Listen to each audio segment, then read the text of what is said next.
I watch the value of my records go up all the time.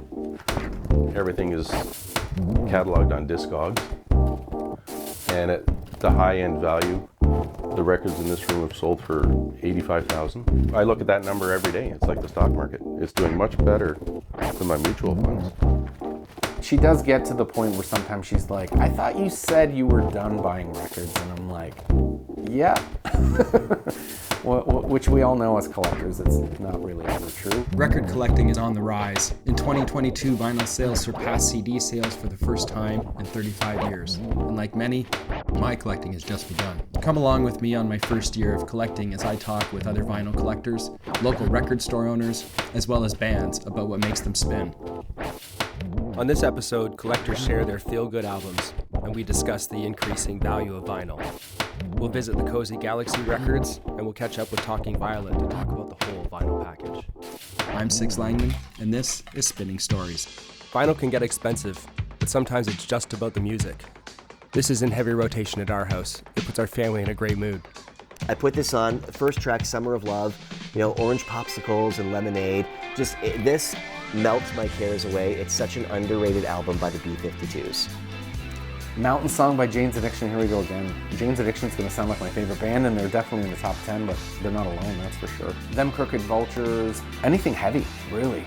It could be anything from like even a Zeppelin track or a Sabbath track. Favorite Black Sabbath song, The Thrill of It All, and The Writ ends this record. So I mean, this is like a perfect album, front to back. I do like the uniforms because it's just like it's it's happy, right? So it's like, and you're like, oh, it's like happy, joy type thing, right? So Napalm Death or Motorhead or whatever, all that stuff I still really love, and that puts me in like a super party heavy mood. Anything by Trojan Records makes me happy. All classic reggae, just all feel good, summer, happy, sing along, fun driving music. Those are my two feel good albums of all time. Edie told me to check out the new Simple Minds, it's amazing. And I'm a big Simple Minds fan, and I'm like, we just got it in, and next thing I know, it's off the wall and at home on my turntable, and it's phenomenal. It's really, really good. I originally ran Records on Wheels back in the 80s, and if you had told me that I'd be running a record store again, I would have said you were insane. Like, people think, oh, you just must love to run to the store so you can throw that Savoy Brown record on and sit back and just wait for people to come in and buy tons of records and you can just rake the money in and go home. It doesn't work like that. I just watched High Fidelity the other day again because that scene with Jack Black. You don't own Blonde Up. I won't tell anybody. And I thought, yeah, I was really Jack Black back in the 80s. I mean, I wasn't that insulting. I try to educate as much as possible when people come in. They'll ask me about a band, and it's like, hey, you were around in the 80s. I can steer you in that direction. If you like Susie and the Banshees, you might like this. Probably 85 to 90% of everything in the store is used. I'll throw it on for them. I like people to be able to come in and go, oh yeah, okay, Stones, Rush, know where stuff is. And if they can't find it, they can ask me. It's not like the store's huge. We don't have like hundreds of thousands of titles, but if you ask me, I can usually try and track something down for you. I'm kind of a vinyl sleuth. Where's that Them Crooked Vultures record? Oh, I sold it when you were out getting your camera. There you go. This is now the most expensive record I have purchased. Well, sometimes, you have to spend that little bit extra to get the holy grail in your collection, Oh, I'm still trying to find the clutch. Elephant Riders. Oh, you didn't know? I have 3 of those. Oh, yeah. This album came out in 86 or 87, and I would ride around on my BMX with my little stereo on my shoulder, riding around my neighborhood with Def Leppard blaring, like trying to get the attention of the cute girls and stuff like that.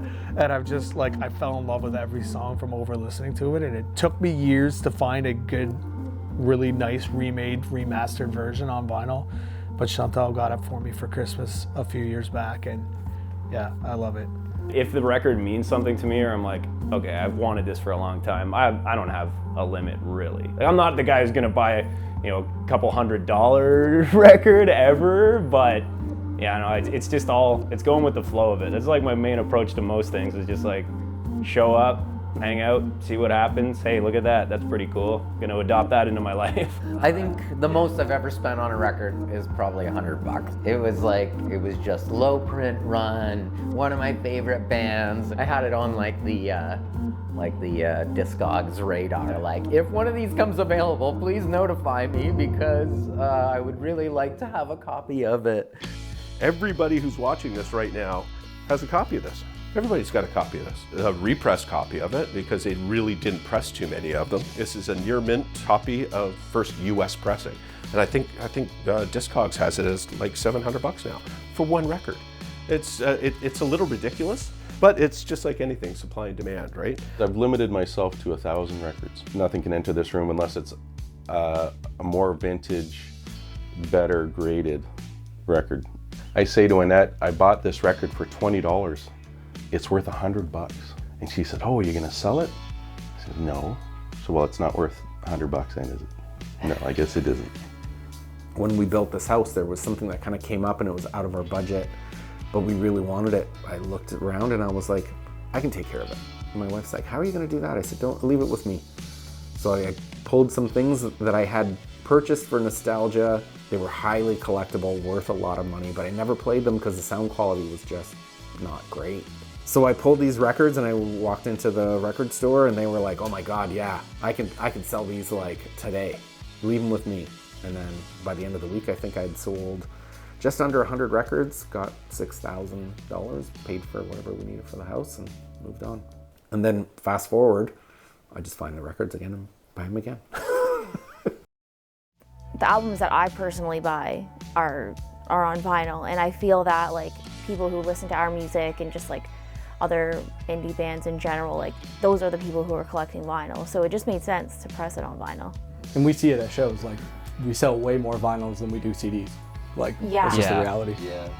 We always wanted to do something on vinyl, so having the privilege to do our first full length on vinyl was pretty fulfilling for us. Visual art and music is so hand in hand, and when you have a full length album, you're creating a world. And I think that when you have the vinyl, in comparison to any other format, you're just better supporting someone to be able to absorb your atmosphere that you've made. That's why I love it, because it just feels more immersive. You're able to just see the visuals so big, and it more so is a piece of art. It feels like a canvas. Mm-hmm. You know, you can actually see everything. Yeah. Picking the colors. That was so hard. It was just so challenging. Yeah. Because all of them are awesome. Like, yeah, there were colors we thought went really well with the art, and there were like cover art, the album art, the package, and there were colors we thought went really well with some songs. Yeah, we felt that the pink and blue split represented our atmosphere that we created on the album cover with like the cotton candy skies, that kind of thing. We wanted to do a split in general, but then we finally decided on that. Whereas, like, at least for me personally, I don't know what you guys, but like the orange burst to me like makes me think of like Bloom and just like those songs in general, where it's like about the sun and about, you know, just like optimism and stuff. Yeah. And I liked that the orange doesn't really necessarily match the album cover like the split does. Mm-hmm. The orange kind of is just like, oh, it's orange. It's almost like a bit jarring when you like first open it up. You're like, oh, okay, I can kind of get an idea of like what this is gonna look like, and then you open it up, it's like, whoa, not what I expected. Yeah. And I like that for vinyl. Yeah. Like the vinyls that I have that take me by surprise when I open them, I'm like, that's sick. Exactly. It's like a piece of art in itself. Yeah. Join me next time as we talk about Sammy's story, best album covers. We'll catch up with Windsor's heaviest band, Cellos, and we'll stop over at A Blast from the Past, TNT. All this and more on the next Spinning Stories.